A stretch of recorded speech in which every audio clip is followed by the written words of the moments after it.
नमस्कार, हम मृत्यु भारत में आपके स्वागत है। उत्तर प्रदेश के राजधानी राजनीति और शिक्षा जगत में इन दिनों नर्सरी राइम्स को लेकर नई बहस छिड़ गई है।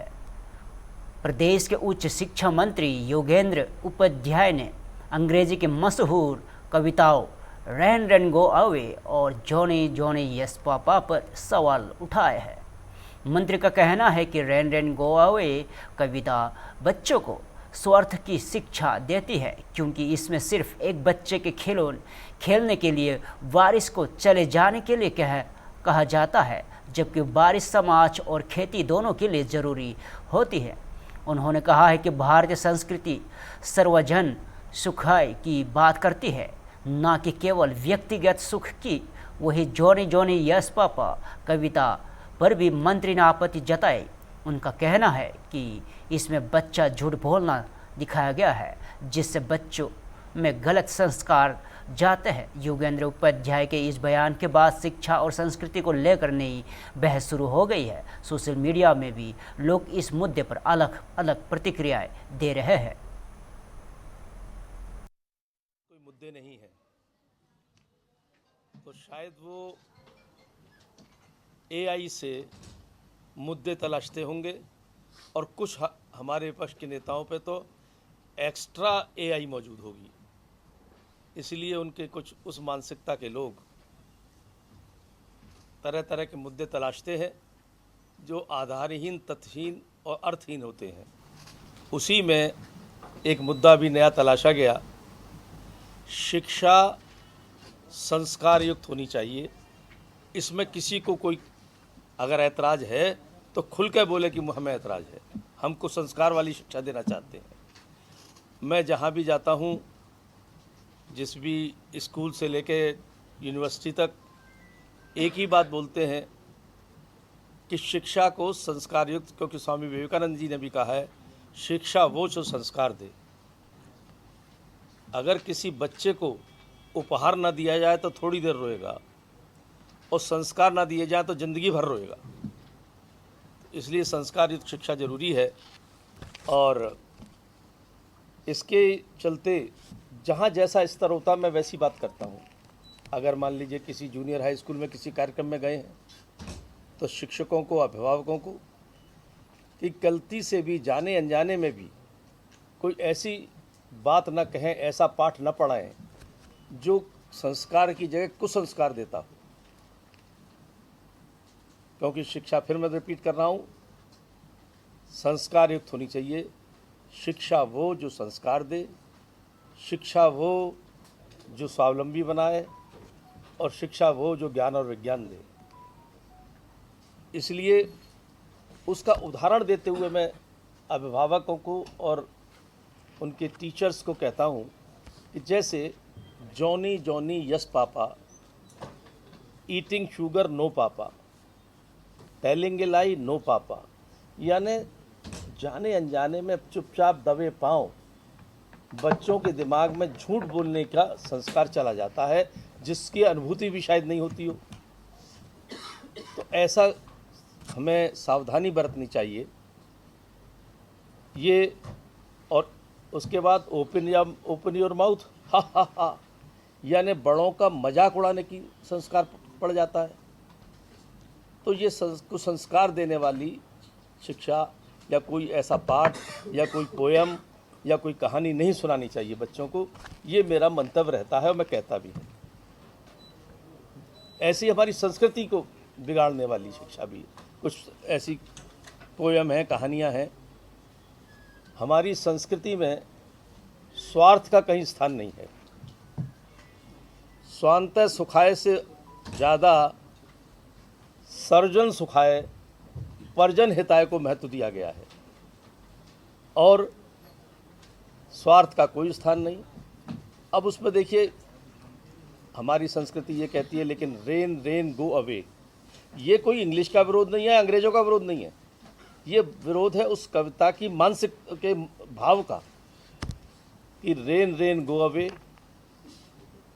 वर्षा है सर्जन हिताय सर्जन सुखाय, सृष्टि सुखाय है वो। रेन रेन गो अवे, वो कहता रेन चले जाओ।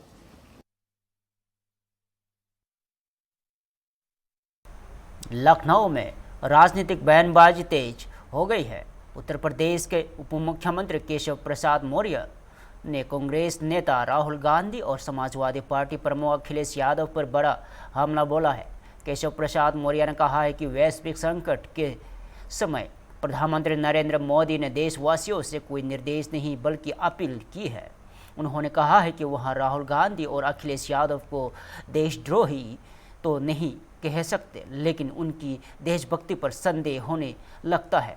डिप्टी सीएम ने आरोप लगाया कि दोनों नेताओं के बयान ऐसे लगते हैं मानो वे भारत की ओर से नहीं बल्कि भारत के दुश्मनों की ओर से बोल रहे हैं, और उन्होंने कहा है कि इस तरह की भाषा को देश स्वीकार नहीं करेगा। मौर्य ने इस बयान के बाद सियासी गलियारों में बयानबाजी और तेज होने का असर है।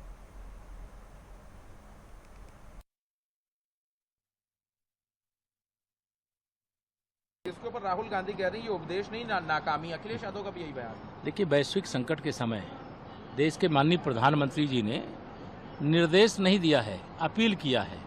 इसीलिए मैं पहले भी कहता था कि मुझे श्री राहुल गांधी और श्री अखिलेश यादव जी को देशद्रोही तो नहीं कह सकता, लेकिन देशभक्ति पर संदेह होने लगता है कि ये भारत के लिए और भारत की तरफ से बोलते हैं कि भारत के दुश्मनों की तरफ से बोलते हैं, समझ में नहीं आया करता। ऐसी भाषा देश नहीं स्वीकार करेगा।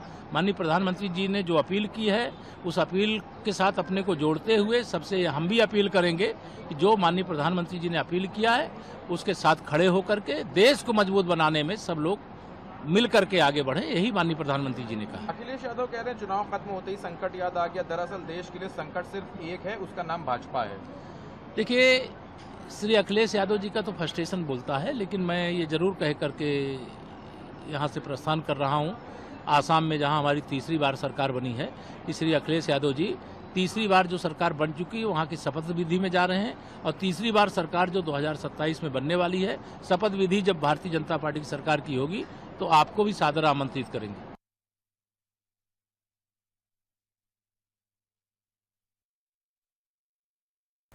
दिल्ली में बसपा सांसद सुधांशु त्रिवेदी ने वैश्विक संकट और प्रधानमंत्री नरेंद्र मोदी की अपील को लेकर विपक्ष और तीखा हमला बोला है। सुधांशु त्रिवेदी ने कहा है कि इस समय मध्य पूर्व, पश्चिम एशिया, यूरोप और एशिया के कई हिस्सों में युद्ध और तनाव की स्थिति बनी हुई है। उन्होंने रूस, यूक्रेन युद्ध और मध्य पूर्व के संघर्ष और थाईलैंड, कंबोडिया सीमा तनाव का उल्लेख करते हुए कहा है कि पूरी दुनिया आर्थिक और ऊर्जा संकट से जूझ रही है। बसपा सांसद ने दावा किया है कि अमेरिका और यूरोप में पेट्रोलियम कीमतों में 20 से 40% तक वृद्धि हुई है, जबकि कई अफ्रीकी देशों में यहां बढ़ोतरी 60% तक पहुंच गई है।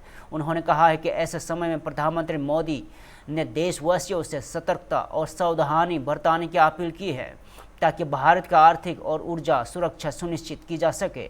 सुधांशु त्रिवेदी ने विपक्ष की आलोचना में दुर्भाग्यपूर्ण बताते हुए कहा है कि विपक्ष सरकार और प्रधानमंत्री का विरोध करते करते देश विरोध की सीमा तक पहुंच रहा है। उन्होंने विपक्ष में सवाल उठाया है कि क्या यहां भारत के भविष्य की आर्थिक और ऊर्जा सुरक्षा सुनिश्चित करने के पक्ष में है या नहीं।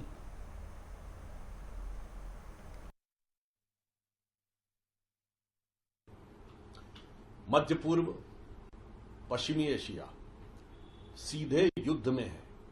यूरोप, यूक्रेन और रूस का युद्ध वर्षों से चल रहा है। इजराइल और गाजा का युद्ध और अमेरिका और ईरान का युद्ध एक बहुत चुनौतीपूर्ण परिस्थितियों पूर्ण विश्व को ले जा रहा है। यहां तक कि थाईलैंड और कंबोडिया जैसे देशों की सीमा पर भी तनाव है, तो ताइवान पर भी तनाव की जब तक समाचार आते रहते हैं। ऐसे अभूतपूर्व संकट के समय में जब सारे विश्व के सामने सुरक्षा का ही संकट नहीं है बल्कि आर्थिक और ऊर्जा की सुरक्षा का भी संकट उत्पन्न हुआ है।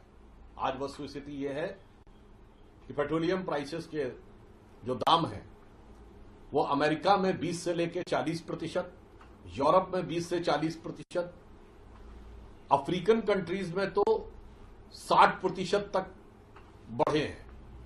आज की डेट में भी कैलिफोर्निया में भारत मुद्रा के हिसाब से 140 रुपए का 1 लीटर पेट्रोल मिल रहा है। और उस समय यदि माननीय प्रधानमंत्री जी ने हमारे सभी देश के नागरिकों के भविष्य के ध्यान में रखकर एक सजगता, सतर्कता और सावधानी रखने का आह्वान किया है, यह हम सबके भविष्य की आर्थिक सुरक्षा और ऊर्जा सुरक्षा के लिए आवश्यक है। इस पर विपक्ष का यह आरोप बहुत दुखद और दुर्भाग्यपूर्ण है। इस वैश्विक संकट के समय में विपक्ष को अपनी विद्वेषपूर्ण राजनीति से बाज आना चाहिए। प्रधानमंत्री जी ने जो कुछ कहा है वो सरकार का कर्तव्य है।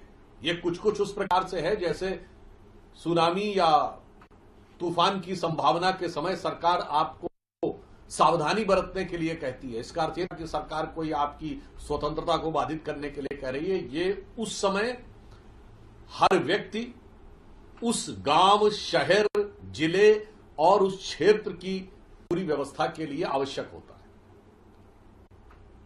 मुझे लगता है कि विपक्ष एक बार फिर वही गलती कर रहा है कि वो सरकार का विरोध, भारतीय जनता पार्टी का विरोध और श्री नरेंद्र मोदी जी के विरोध करते करते देश विरोध की सीमा में कब तक चला जा रहा है यह वो तय नहीं कर पाता। आज मैं विपक्ष से स्पष्ट पूछना चाहता हूं कि आज वो कृपया ये बताएं कि विश्व का ऐसा कौन सा क्षेत्र है जो इस समय किसी न किसी आर्थिक, सामरिक या ऊर्जा संकट से न जूझ रहा हो। गुजरात के गिर सोमनाथ में प्रधानमंत्री नरेंद्र मोदी ने पोखरण परमाणु परीक्षण की वर्षगांठ का जिक्र करते हुए भारत की राजनीतिक इच्छा शक्ति और वैज्ञानिक क्षमता को याद किया। प्रधानमंत्री ने कहा है कि 11 मई 1998 को भारत ने पोखरण में 3 परमाणु परीक्षण कर दुनिया को अपनी ताकत का एहसास कराया था। उन्होंने कहा है कि उस समय पूरी दुनिया भारत के खिलाफ खड़ी हो गई थी और कई आर्थिक प्रतिबंध लगाए गए थे। पीएम मोदी ने कहा है कि वैश्विक दबाव के बावजूद भारत पीछे नहीं हटा और 13 मई को 2 और परमाणु परीक्षण किए गए और उन्होंने कहा है कि इससे दुनिया को पता चला कि भारत की राजनीतिक इच्छा शक्ति कितनी अटल है। और प्रधानमंत्री ने पूर्व प्रधानमंत्री अटल बिहारी वाजपेयी के नेतृत्व का उल्लेख करते हुए कहा है कि उस समय बसपा सरकार ने दुनिया को संदेश दिया था कि भारत के लिए राष्ट्र सर्वोपरि है और कोई भी ताकत देश के झुका नहीं सकती। प्रधानमंत्री के इस बयान के बाद भारत की सामरिक शक्ति और आत्मनिर्भरता और राष्ट्रीय सुरक्षा से जोड़कर देखा जा रहा है।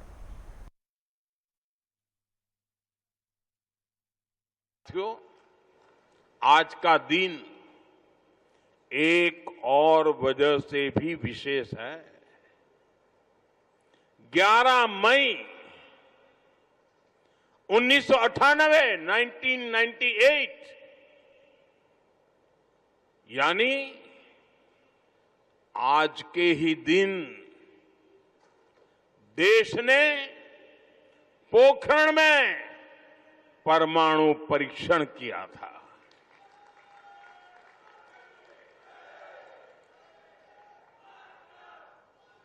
देश ने 11 मई को पहले 3 परमाणु परीक्षण किए। हमारे वैज्ञानिकों ने भारत के सामर्थ्य को, भारत की क्षमता को वैज्ञानिकों ने दुनिया के सामने रखा। दुनिया में तूफान आ गया। भारत, उसकी ये हैसियत, ये कौन होता है भारत जो परमाणु परीक्षण करे? और दुनिया की आंखें लाल हो गई। दुनिया भर की शक्तियां भारत को दबोचने के लिए मैदान में उतरी। अनेक प्रकार के बंधन लग गए। आर्थिक संकट की संभावनाओं के रास्ते सारे के सारे बंद कर दिए गए। कोई भी हिल जाता। जब दुनिया भर की बड़ी बड़ी शक्तियां इतना बड़ा आक्रमण कर दें तो आगे के रास्ते दिखते नहीं है। लेकिन हम कोई और मिट्टी के बने हुए हैं।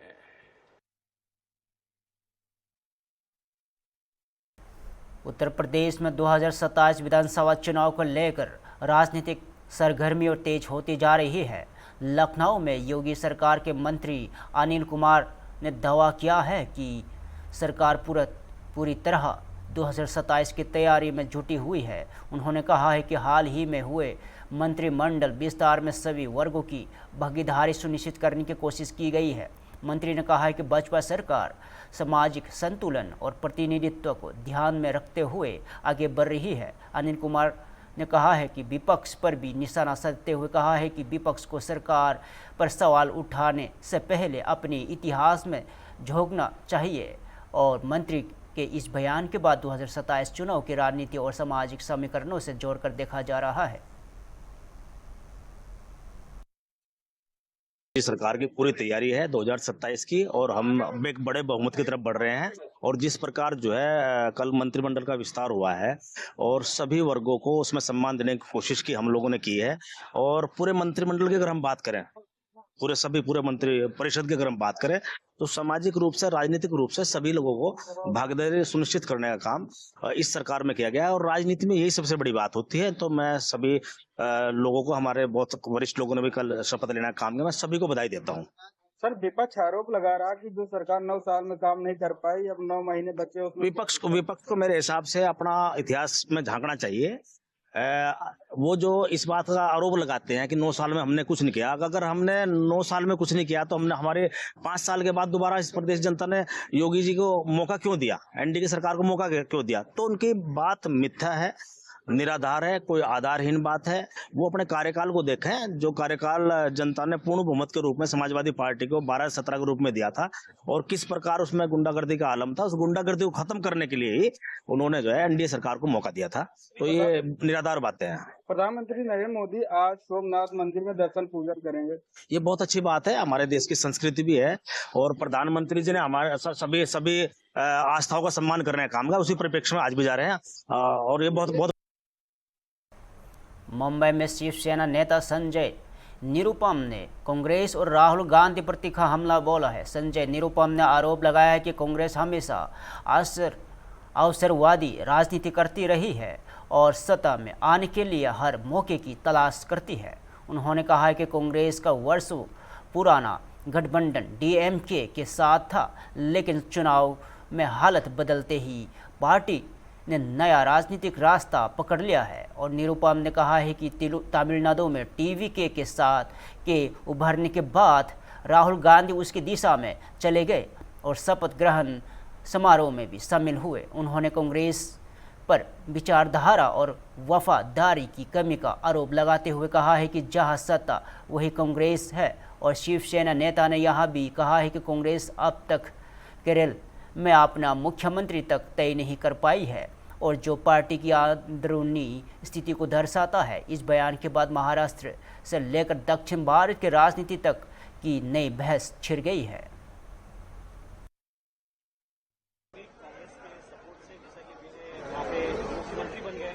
कैसे देखते हैं कांग्रेस के सपोर्ट को और क्या कहना चाहेंगे? कांग्रेस ने हमेशा एक अवसरवाद दिखाया। कांग्रेस राजनीति में हमेशा मौके की तलाश में रहती है कि कैसे सत्ता में घुसा जाए। डीएमके के साथी थे, वर्षों पुराना गठबंधन था। पिछले चुनाव में डीएमके हार गई, वो खुद भी हार गए। एक नई पार्टी का उदय हुआ टीवीके और उसके जो नेता है थलपति विजय, सुपरस्टार है फिल्मों के, तमिल फिल्मों के। तो तपाक से सत्ता की मलाई खाने के लिए राहुल गांधी उनकी गाड़ी पे चढ़ गए। और भोपाल में केंद्रीय मंत्री शिवराज सिंह चौहान ने ग्रामीण रोजगार को लेकर बड़ा ऐलान किया है। उन्होंने बताया कि विकसित भारत जी राम जी अधिनियम की अधिसूचना जारी कर दी गई है। इसके तहत 1 जुलाई से ग्रामीण क्षेत्र में रोजगार चाहने वाले मजदूर भाई बहनों को साल में 100 दिन के बजाय 125 दिनों का रोजगार उपलब्ध कराया जाएगा। और शिवराज सिंह चौहान ने कहा है कि नई योजना लागू होने से पहले जो काम बाकी है उन्हें मनरेगा के तहत ही पूरा किया जाएगा। सरकार का उद्देश्य ग्रामीण रोजगार को मजबूत करना और मजदूरों को अधिक अवसर उपलब्ध कराना है। केंद्रीय मंत्री के इस बयान को ग्रामीण अर्थव्यवस्था और रोजगार बढ़ाने की दिशा में अहम कदम माना जा रहा है। विकसित भारत जी राम जी अधिनियम की अधिसूचना जारी कर दी गई है। 1 जुलाई से अब विकसित भारत जी राम जी योजना के अंतर्गत ग्रामीण क्षेत्र में रोजगार चाहने वाले हमारे मजदूर भाइयों को बहनों को अब 100 नहीं, साल में 125 दिन का रोजगार दिया जाएगा। बीच के समय में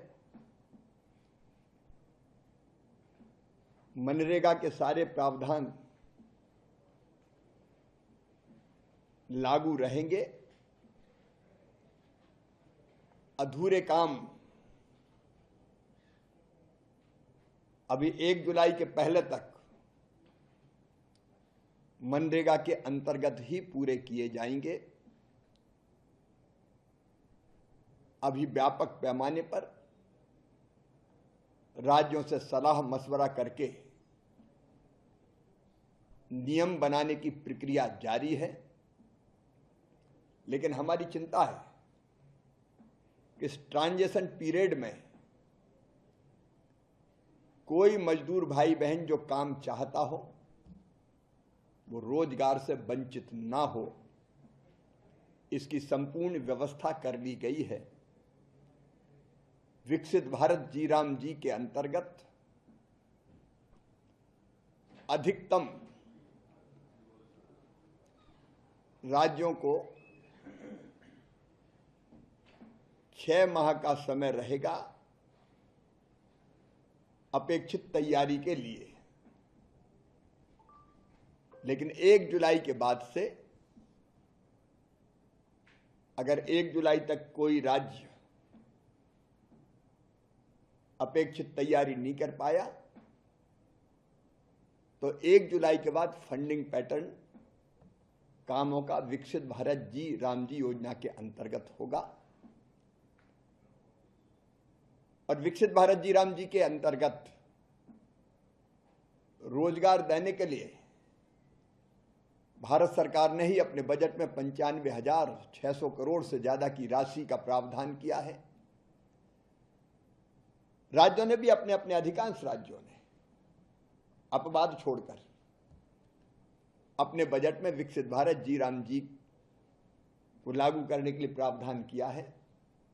और केंद्र और राज्यों की कुल राशि अगर जोड़ ली जाए तो ये 1,51,000 करोड़ रुपए से ज्यादा होगी। मजदूरों को भुगतान डीबीटी के माध्यम से उनके बैंक या डाकघर में जो अकाउंट है उसमें किया जाएगा। कोशिश होगी कि 3 दिन के अंदर हो, लेकिन अधिकतम 15 दिन के अंदर प्रक्रियाएं पूरी करके उनके खाते में पैसा आ जाए। और 15 दिन के अंदर अगर पैसा नहीं आया तो हमारे मजदूर भाई बहन